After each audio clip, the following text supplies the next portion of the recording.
nuestro viaje anterior nos familiarizamos con toda la riqueza floral del Valle del Nilo y nos hemos dado cuenta que algunas plantas han jugado un papel trascendental en el ascenso de la antigua civilización del Valle del Nilo. Pero nuestro relato acerca de las riquezas del Valle del Nilo, de aquella base económica de la civilización egipcia, sería incompleto si nos limitaríamos solo con el tema anterior.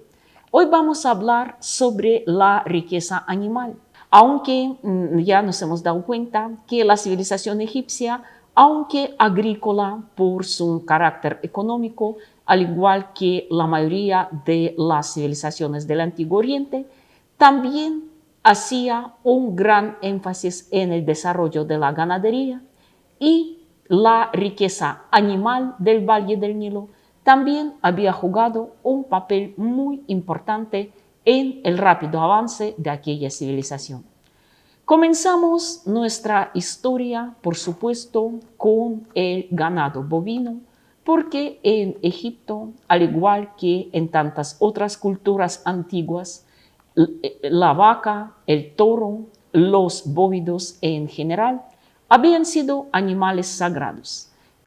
Aquí, en esta imagen de pintura rupestre, aún de los tiempos predinásticos, vemos una antiquísima imagen de bos primigénitos, alias Uru, aquel toro salvaje, hoy día extinto, quien, sin embargo, había dejado su sangre, sus genes, en todas las razas del ganado doméstico conocido de los tres continentes, Asia, África y Europa. En Egipto, como podemos ver, orientándonos con este mapa, habitaba una rama africana de este animal y, sin duda alguna, su papel era muy importante. Así era el aspecto de este bóvido salvaje, sin duda alguna fuerte, feroz, quien, según habían dejado en sus apuntes algunos historiadores que habían logrado verlo, pues como se sabe, coexistió con el hombre durante mucho tiempo, que no dudaba mucho en atacar a ningún humano, a ningún animal, cuando veía que su rebaño, sus vacas y sus terneros estaban en peligro. Al parecer, sus depredadores más importantes debían ser los leones, en aquel entonces muy abundantes al norte de África. También podían ser los leopardos, el actualmente extinto el oso del Atlas, quien también habitaba en los bosques en las montañas del norte de África, o incluso una jauría de lobos o de hienas, también podrían presentar un peligro para este formidable bovino.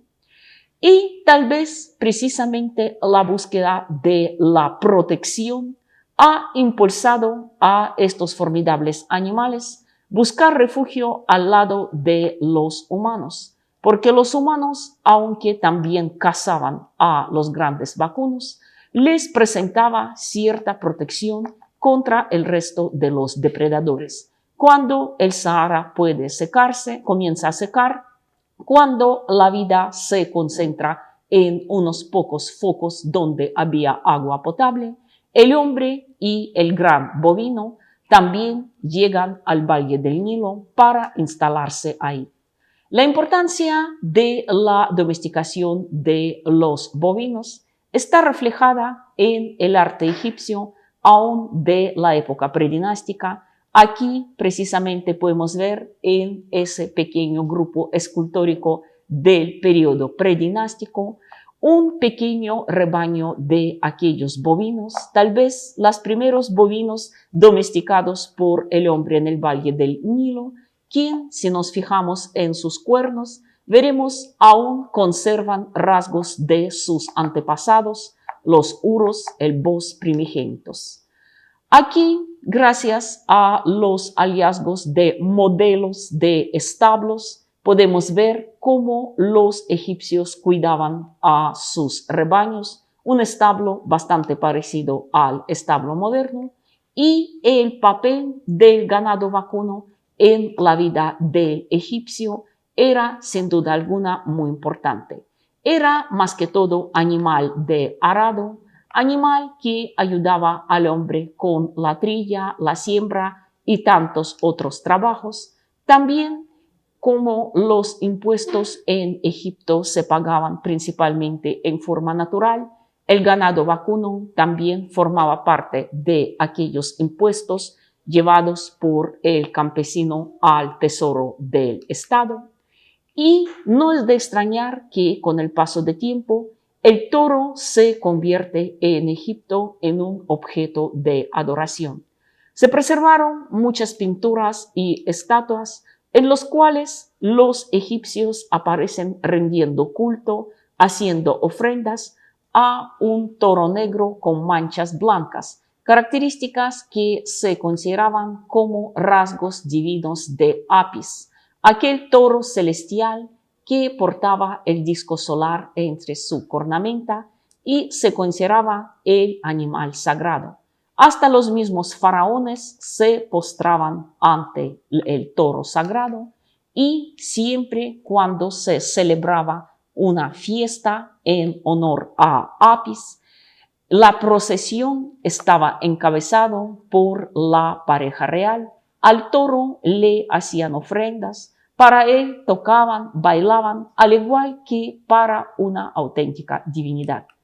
Al igual que el toro, otro animal sagrado en Egipto era, por supuesto, su pareja, la vaca. La vaca que era honrada más que todo como el símbolo de la diosa Hathor. Hathor, quien era la señora del cielo, la diosa del amor, de belleza y la esposa del mismísimo Horus. Inicialmente, Hathor era representada como una vaca de proporciones perfectas, quien portaba entre sus cuernos un disco solar. Posteriormente, su aspecto se humanizó, se convirtió en una mujer bellísima que, sin embargo, conservaba en su tocado los cuernos de vaca, entre los cuales portaba el disco solar.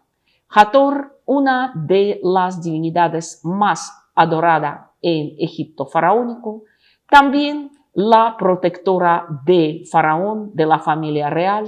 Aquí vemos la imagen de la diosa Hathor bajo su forma ya antropomorfe, pero con los característicos cuernos en su tocado, junto con el faraón Seti I, el símbolo de que la diosa siempre acompaña al rey. Puede surgir una pregunta. Si el toro y la vaca en Egipto eran dioses, eran animales sagrados, ¿comían los egipcios o no la carne de res? Cabe señalar que la carne de res en Egipto era muy valiosa. En realidad figuraba sobre todo en la mesa de la familia real y de los nobles. No era, digamos, carne para todo el mundo, pero los egipcios en este caso encontraban una salida. No se podía sacrificar ni comer ni un toro ni una vaca, pero sí un buey, quien ya por ser animal incompleto no era ni Apis ni Hathor y por lo tanto se podía deleitarse de su carne. En esta pintura vemos precisamente una cuadrilla de carniceros sacrificando un buey, seguramente para el banquete real o para la casa de algún noble. En cuanto a otro ganado, podemos decir que ninguno había gozado de tanta importancia como el ganado vacuno y sin embargo también era abundante y se le rendían culto. Hoy día, como se sabe, la oveja es bastante común en el Valle del Nilo, sigue siendo un animal doméstico muy divulgado en Egipto moderno, pero a diferencia, por ejemplo, de tantos otros pueblos, los egipcios casi no criaban ovejas, no criaban ganado ovino para la lana. Pues claro, en el Valle del Nilo, con su clima muy caluroso, ya hemos hablado en nuestro viaje anterior, la ropa práctica era únicamente de las fibras vegetales, más que todo de lino. En cambio, la lana se consideraba más bien impura. Por eso los egipcios se burlaban de los nómadas del desierto de Sinaí, procedentes de Asia anterior, porque estos, como se sabe, por ser muy frío el clima del desierto de noche, sí se vestían con lana. En cambio, en Egipto la oveja se creaba casi exclusivamente para la carne y también jugaba cierta importancia en las creencias religiosas. A lo mejor en cuanto a la religión, al simbolismo religioso, la oveja, el carnero, era el segundo animal más importante después de la vaca. Se conocían los así llamados crioesfinges, así los llama Heródoto en su descripción de Egipto y de sus creencias religiosas, unas criaturas míticas de aspecto bastante curioso, una mitad leones, mitad carneros. Era un animal con cuerpo de felino, con cuerpo de león y con la cabeza de carnero. Estos leones con cabeza de carnero eran símbolos de la fecundidad, de la energía vital de Dios Amón-Ra, y por eso con frecuencia sus estatuas protectoras se colocaban en los santuarios consagrados a este dios. De ahí famosas alamedas o hileras de los esfinges carnero en Luxor y Karnak. Como podemos ver, a diferencia de la famosa gran esfinge, estos, aunque sí tienen cuerpo de felino, pero su cabeza, su cara, no es humana, sino de un carnero.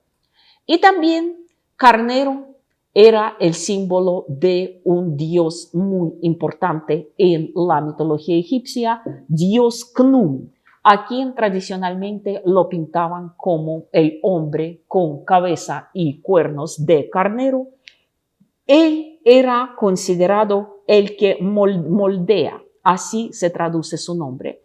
Este dios se consideraba el inventor de la rueda de alfarero y se creían que los primeros humanos, el hombre y la mujer, fueron moldeados por Khnum, el carnero sagrado, sobre su rueda, al igual que el alfarero moldea las vasijas. En cuanto a la cabra, otro animal muy común en el Valle del Nilo hasta hoy día, como se sabe, cabra junto con la oveja había sido uno de los animales domesticados por el hombre aún en la época prehistórica.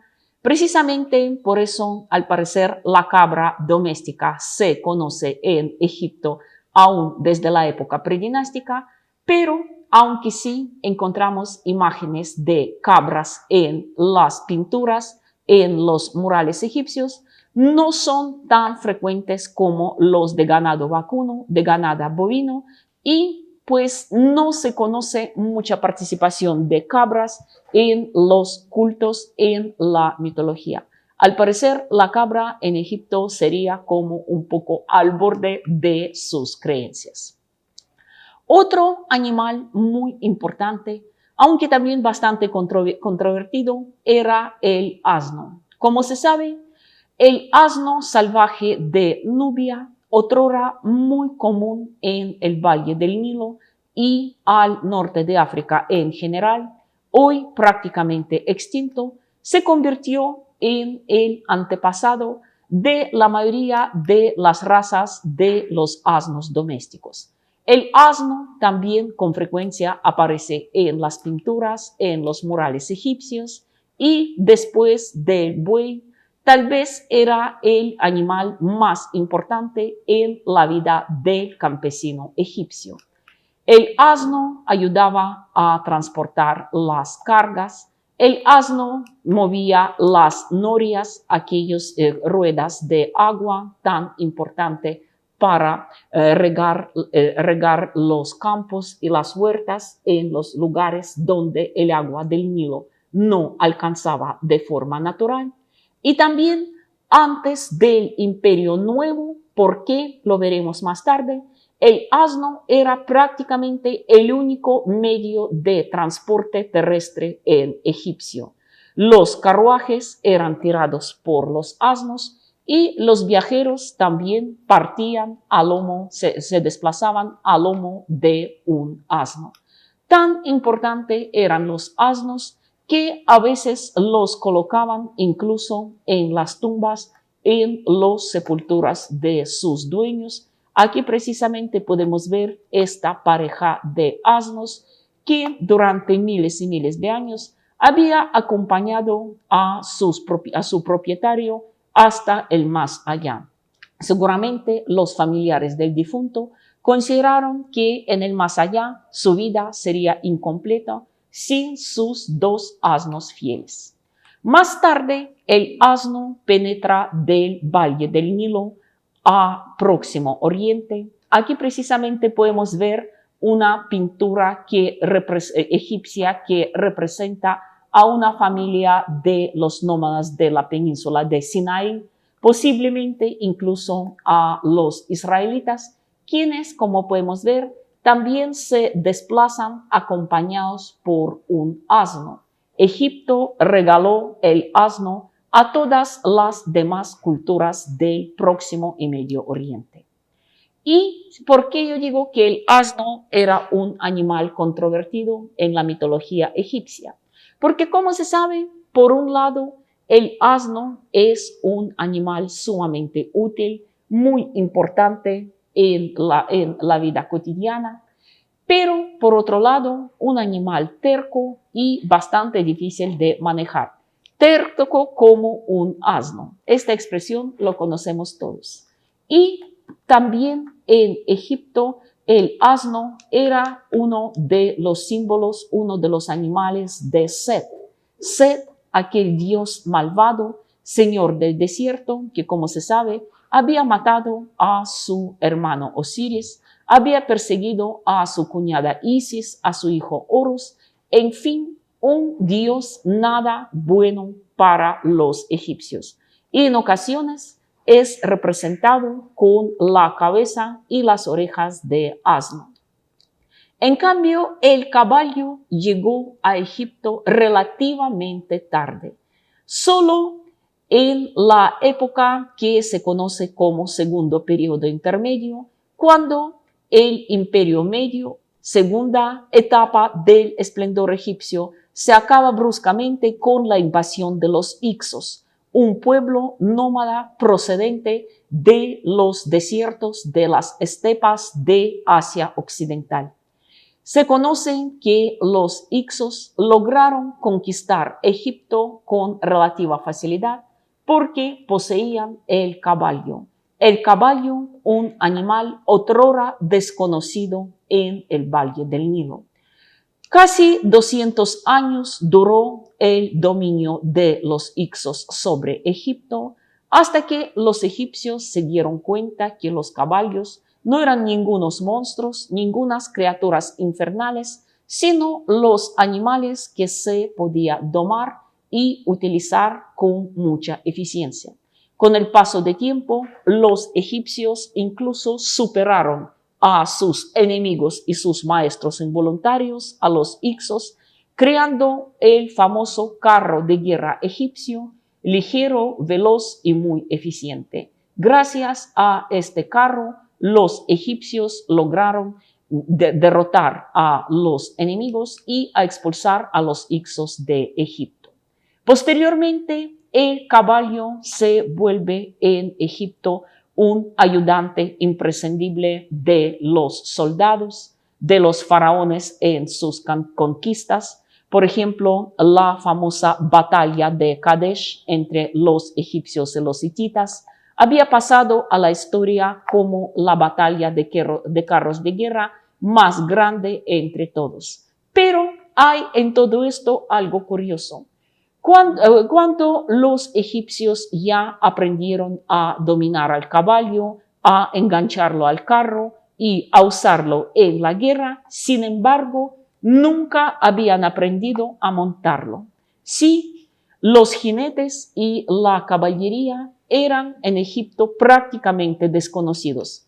En las pinturas que en ocasiones representan a un hombre montado a un caballo, nunca caracterizan a los soldados egipcios, sino más que todo a los procedentes de otros países, más que todo de Asia Occidental, a los hititas, a los asirios y posteriormente también a los mercenarios griegos al servicio del faraón ya en la época del Imperio Tardío. Como podemos ver, los egipcios conocieron al caballo, pero jamás se convirtieron en jinetes, jamás aprendieron a montarlo. Otro animal que hoy día se convirtió para nosotros prácticamente en el símbolo de Egipto, estos famosos paisajes de pirámides de Egipto, casi siempre vislumbramos ahí al camello, más exactamente al dromedario, camello de una sola joroba procedente de los desiertos de Arabia. Pero paradójicamente, en Egipto faraónico, el camello no se conocía como tal. Los egipcios no lo conocían ni en el Imperio Antiguo ni en las épocas posteriores. Casi siempre montados a camello aparecen los tribus nómadas de Arabia, quienes en ocasiones hacían sus incursiones en las fronteras de Egipto. A los egipcios este animal debería parecerles una criatura grotesca, tal vez demasiado hostil, porque no tenía ni la gracia ni la perfección del caballo, ni tampoco la resistencia ni la obediencia de un asno. Y podemos decir que la verdadera expansión, la verdadera conquista de Egipto por los camellos se produjo mucho más tarde, cuando Egipto es conquistado primero por los asirios y posteriormente por el imperio aqueménida de los persas. Aquí precisamente vemos un guerrero persa aqueménida montado en un dromedario. Fue entonces cuando el dromedario comienza a divulgarse en Egipto, pero aún faltarían siglos y siglos para que penetre más al sur, al interior del Sahara y al continente africano en general. Esto se produciría ya en los albores de la Edad Media con las conquistas islámicas. Ahora hablemos sobre otros animales que hoy sabemos que son nuestros amigos fieles, adorables y obedientes, tales como los perros.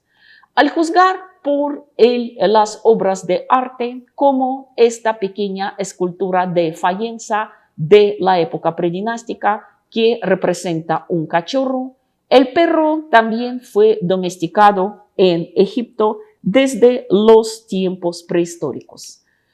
Realmente los egipcios no se imaginaban una buena caza, como por ejemplo cazar gacelas, antílopes en el desierto, sin ayuda de un buen perro.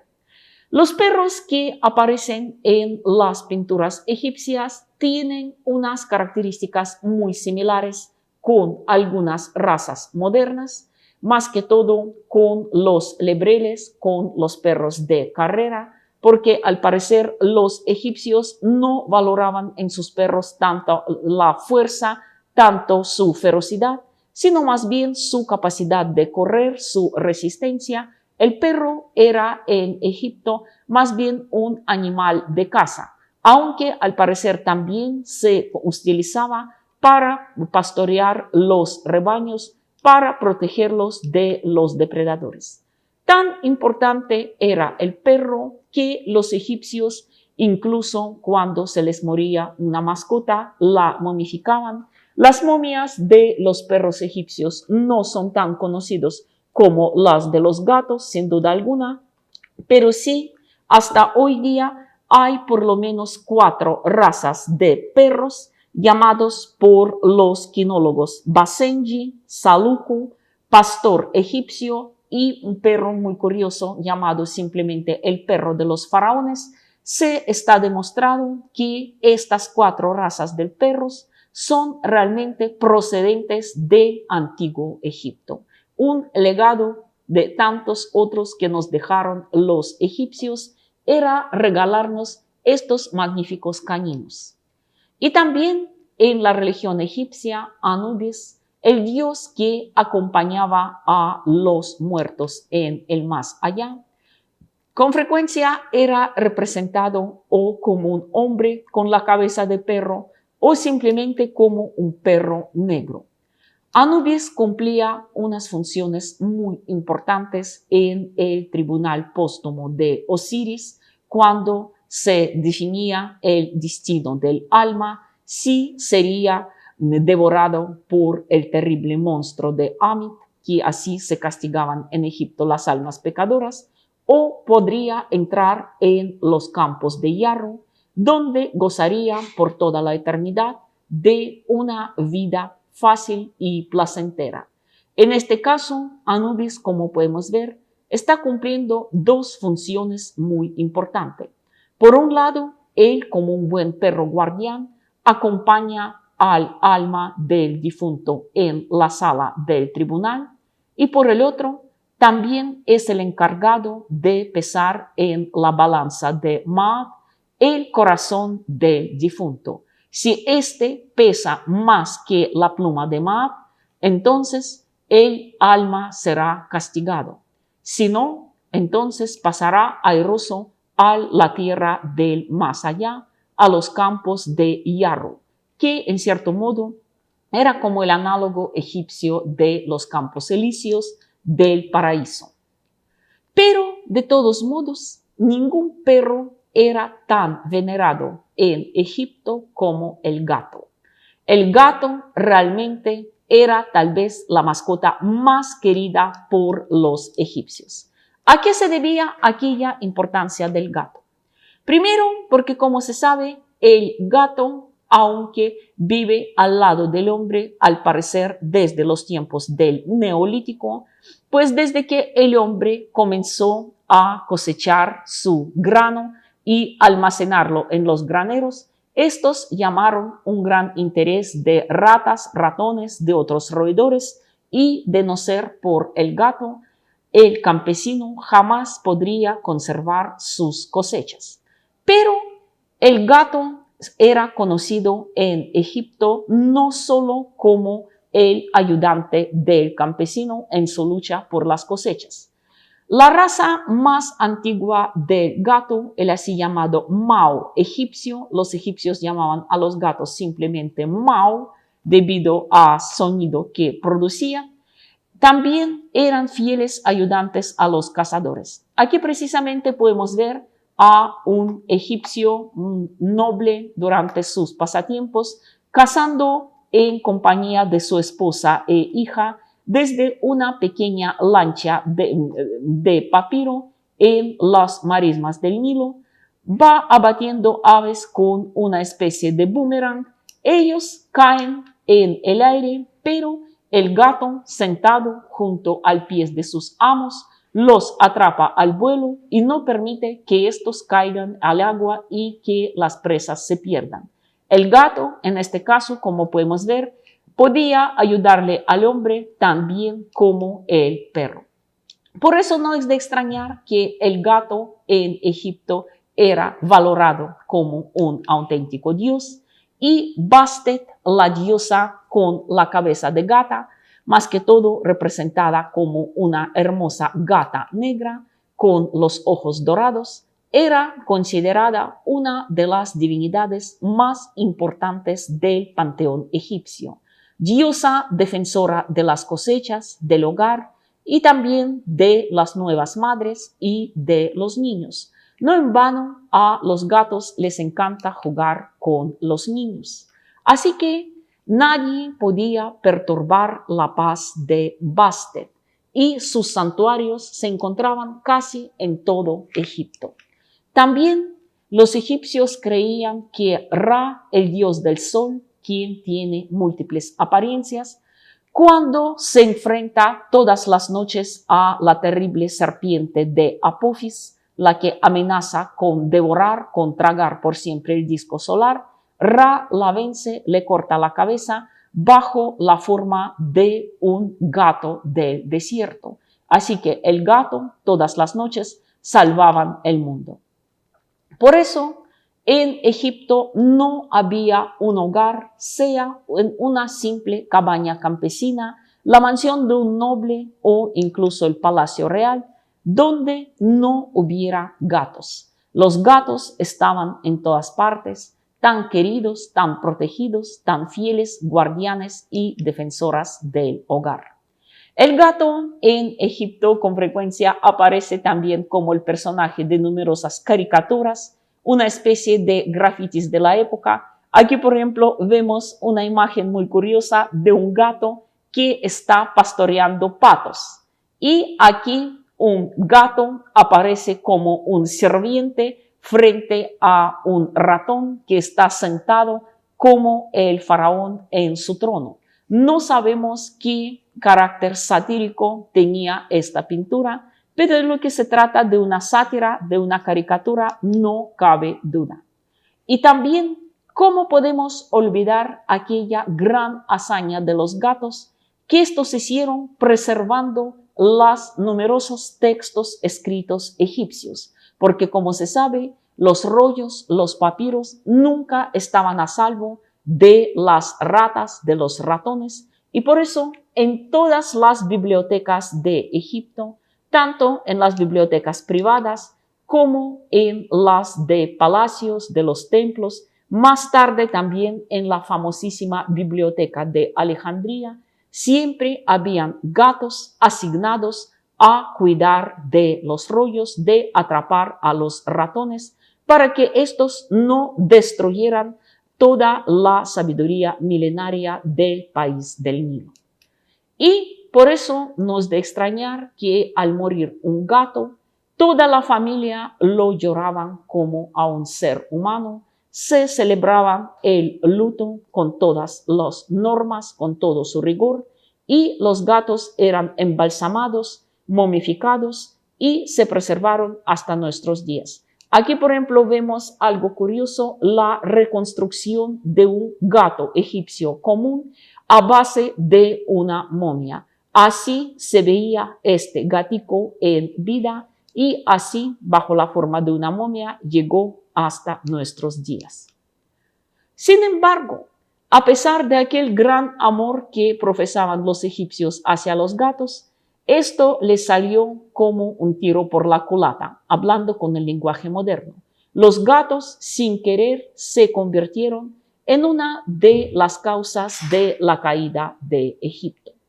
Cuando las tropas de Cambises, del rey de Persia, asediaron la fortaleza egipcia de Pelusium en la frontera oriental del país, Cambises, a sabiendas de que un egipcio preferiría perder la vida que hacer el daño a un gato, había ordenado a sus soldados atrapar a todos los gatos en los alrededores de Pelusio y traerlos al campo de la batalla. Justo en el momento cuando los temibles arqueros egipcios, conocidos por su puntería mortal y precisa, aparecieron en las murallas, el rey persa ordenó a sus soldados que sacaran a los gatos y que cada uno sostuviera a un gato frente a su escudo. Eso, sin duda alguna, demoralizó a los egipcios, que no se atrevieron a disparar. Entonces, viendo la confusión del enemigo, Cambises ordena a sus soldados arrojar a los pobres felinos sin piedad alguna contra las murallas, estrellarlos hasta la muerte, y los egipcios, sin poder ver semejante sacrilegio, se rinden demoralizados. Así como podemos ver, el animal más adorado en Egipto se convierte en su perdición. Continuando nuestra historia sobre la fauna del Valle del Nilo, Tenemos que mencionar también a las aves domésticas, cuyo papel en la vida de los egipcios era muy importante. Tal vez nos parecerá un tanto sorprendente que la gallina, que hoy día, como se sabe, es el ave del corral más divulgado en todo el mundo, era desconocido en el Valle del Nilo. Sí, a los egipcios no los despertaba el canto del gallo al amanecer. La gallina, que como se sabe es natural de la India, entraría en Egipto mucho más tarde. En cambio, las aves tan comunes hoy día como patos y ocas o gansos eran en Egipto sin duda alguna el ave del corral número 1. Sus imágenes aparecen en numerosos frescos, en numerosos relieves, con sus rasgos de anatomía muy característicos que incluso nos permite ver que habían diferentes razas de aves acuáticas en Egipto y todos al parecer eran muy valorados. Aquí vemos la imagen de un cocinero desplumando una oca. Cabe señalar que se preservaron algunas recetas de la cocina egipcia y oca a la tebana era un plato muy común. Era una oca asada de forma muy particular y rellena de distintas variedades de pescado. Sin duda alguna, un plato exquisito y muy bienvenido en todos los banquetes. Tanto las aves acuáticas eran tanto salvajes, se cazaban. Al parecer, la cacería de aves acuáticas era un deporte muy común tanto entre los varones como entre las mujeres. Aquí precisamente podemos ver una hermosa cazadora egipcia sosteniendo sus trofeos, una sarta de patos cobrados, pero también se creaban en las granjas y eran unos auténticos criaderos a escala industrial, hablando con lenguaje moderno. Es más, los egipcios incluso fueron al parecer los primeros al descubrir el secreto de incubadora e incubaban centenares de huevos en las construcciones en medio de la arena caliente, lo que les permitía crear centenares de patitos en una cantidad realmente asombrosa. Así que no sería una exageración decir que los egipcios tenían unas auténticas granjas avícolas.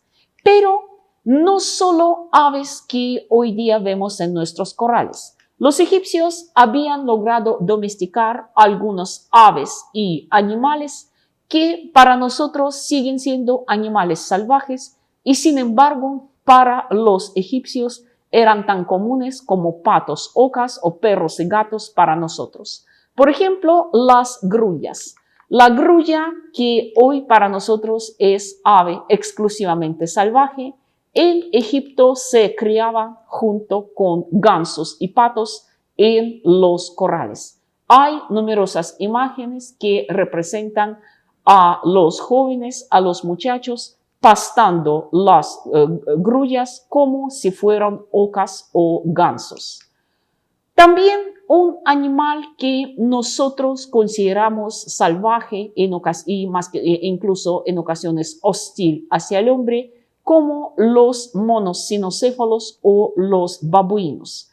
Los babuinos eran muy numerosos en el Valle del Nilo, vivían prácticamente lado a lado con el hombre e incluso eran adorados como encarnación de Dios Tot.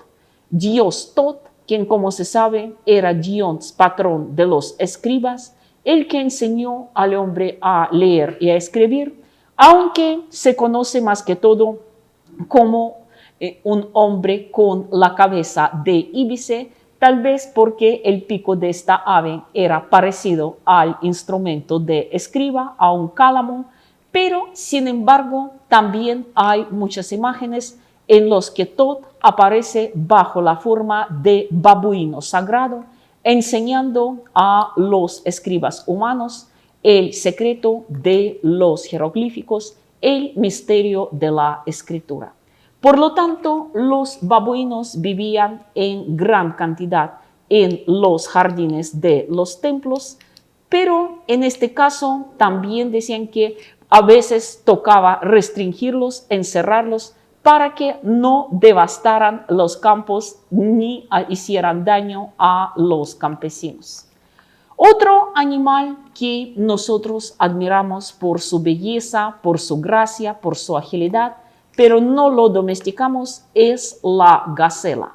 En Egipto, una gacela era tan común entre los corrales como una cabra o una oveja. Aquí precisamente podemos ver cómo una gacela doméstica participa en una procesión religiosa. A las gacelas los criaban no solo por su carne, sino a veces como mascotas. Y también es curioso que en ocasiones gacelas aparecen en las caricaturas, como aquí, una gacela jugando con un león, un partido de Senet, una especie de juego egipcio de mesa muy parecido al ajedrez moderno. Pero cabe señalar que incluso el león, aquel depredador natural de la gacela, no era para los egipcios un animal del todo salvaje. Un león era domesticado en Egipto.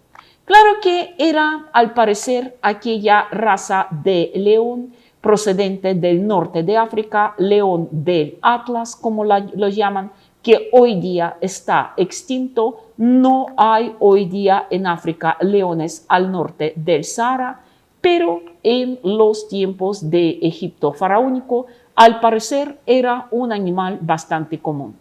En ocasiones, un león, más que todo un león joven, un cachorro, podía cumplir las mismas funciones en la cacería que un gato doméstico. Aquí precisamente vemos una hermosa escena en que el faraón Tutankamón, acompañado con su joven esposa Angesenamón, están cazando patos en las marismas del Nilo, y bajo los pies del joven faraón vemos un cachorro de león, seguramente adiestrado para recoger a las presas y traerlos a su joven dueño. Pero los leones en Egipto se utilizaban también en la guerra. Hay testimonios de que los leones amaestrados acompañaban a los faraones a sus campañas militares. Aquí precisamente podemos ver cómo un león amaestrado corre junto al carro del faraón, y como lo que tal vez puede sorprendernos, los caballos de guerra no le prestan la menor atención.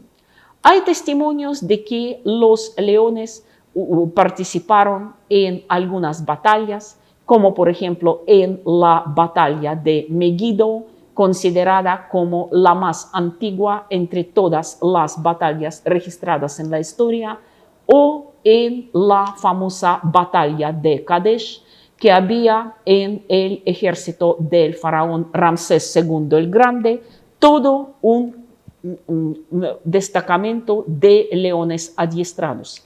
¿Cómo sabían estos leones distinguir a los suyos de los enemigos? ¿Cómo estos leones en el azar de la batalla no se volvían contra los suyos? Sigue siendo un misterio. Pero, sin duda alguna, si estos leones realmente hubieran presentado algún peligro para los suyos en el campo de batalla, no serían utilizados. También el león, o mejor dicho, la leona Sahmet, era el símbolo de la victoria. Sekhmet, el análogo egipcio de la diosa Enyo en la mitología griega, o Belona en la mitología romana, era la diosa de la guerra, la diosa que precedía el ejército del faraón en la batalla, y a la cual los egipcios, después de una batalla exitosa, le consagraban la sangre de sus enemigos. Siempre llevaban la estatua, la imagen de esta diosa, y terminada la batalla, la untaban de la sangre enemiga. Sin duda alguna, como podemos ver, el león era un animal de guerra por excelencia. Otro animal depredador bastante común en África hoy día al sur del Sahara es la hiena. La hiena tal vez nos choca. ¿Y ella qué? ¿Acaso también era domesticada en Egipto? Por muy extraño que parece que sí. ¿Con qué fin? A las hienas las cebaban, las alimentaban y, como podemos ver aquí, las sacrificaban para los banquetes faraónicos. A nosotros tal vez la carne de hiena no nos parecería un manjar demasiado apetecible, pero para los egipcios sí lo era. Como podemos ver, no hay amigos en cuestión de gustos. El animal más veloz del mundo, guepardo. Hoy día, como se sabe, guepardo sahariano común al norte de África prácticamente había dejado de existir, pero en Egipto los guepardos eran animales muy comunes que junto con los perros acompañaban a los cazadores y sin duda también eran considerados símbolos de la realeza, muy valorados por las damas de la corte, por su gracia, por su belleza, pues como se sabe, el guepardo, aunque pertenece a la familia de los felinos, por su psicología está más cerca a los caninos. Se domestica con facilidad y se mantiene fiel a un solo dueño. Incluso una criatura tan poco agradable, yo diría hasta repugnante como el cocodrilo, se domesticaba en Egipto, aunque no con fines prácticos, porque simplemente el cocodrilo era el símbolo de Sobek, el dios patrón de los pescadores. La pesca, como se sabe, jugaba mucha importancia en la vida de los habitantes del Valle del Nilo. Las aguas del río eran muy abundantes en cuanto a la pesca, pero ahí al pescador siempre lo aguardaba un gran peligro, los cocodrilos. Por eso el cocodrilo en Egipto se convirtió en objeto de veneración. A los cocodrilos los criaban en los templos, les ofrecían las mejores presas de carne o el pescado más fresco, incluso como describe Heródoto un santuario en la ciudad que los griegos llamaban Crocodilópolis, precisamente gracias a la gran cantidad de cocodrilos domésticos que vivía ahí. Incluso los adornaban con joyas, con oro, perlas, con collares de lapislázuli. Podemos tan solo imaginar qué aspecto tenía un cocodrilo enjollado de esta forma, presentado en las ceremonias religiosas, aunque como se sabe, aunque el coco se vista de seda, drilo se queda. Y también cuando uno de estos cocodrilos sagrados moría, lo momificaban con todas las ceremonias adecuadas. Hasta nuestros días llegaron algunas momias de cocodrilos, como por ejemplo de esta cría fallecida a una edad muy temprana, y sin embargo se ve impresionante. Y hasta algunos insectos han encontrado su inmortalidad en el arte egipcio por ser tan importantes en la vida de los habitantes del Valle del Nilo. Aquí ante todo tenemos que mencionar a la simple abeja mielera. Parece que los egipcios fueron uno de los primeros quienes domesticaron la abeja y supieron valorar todas las propiedades curativas de miel. Como se sabe, los egipcios no conocían azúcar como tal. La caña de azúcar llegaría mucho más tarde del Valle del Indo y por eso la miel de abeja junto con jarabe de dátiles era uno de los pocos endulzantes conocidos por los egipcios. De ahí, como podemos ver, una auténtica adoración de la abeja, como en este monumento en Dendera, que representa a la abeja mielera yo diría, con unas características muy realistas.